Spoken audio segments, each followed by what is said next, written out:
போன வீடியோ நம்ம கேட் வரைஞ்சோம், ஆனால் அதில் கலர் அடிக்கல. இப்போ இதில் கலர் அடிக்க போகிறோம். இந்த வால்க்கு எப்போவுமே ப்ரௌன் கலர் தான் செட் ஆகும். அதனால் ப்ரௌன் கலர் அது மேலே அப்படியே சுட்டலாம். சூப்பராக இருக்கும் இது.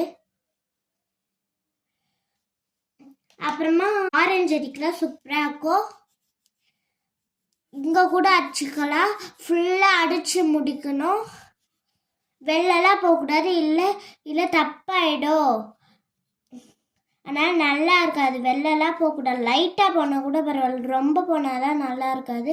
நான் லைட்டாக தான் போகிறேன், அதனால நல்லாயிருக்கும். கொஞ்சம் ரொம்ப போனால் நல்லா அடிக்கலாம், அழகாக இருக்கும் பார்க்க. இப்போ நான் இந்த கேட்டை கலர் வச்சு சூப்பராக மாற்று. இப்போ நான் உங்களுக்கு காட்ட போகிறேன். அழகாக இருக்கான்னு பார்த்து சொல்லுங்கள். இப்போ அழகாக இருக்குல்ல? Bye friends.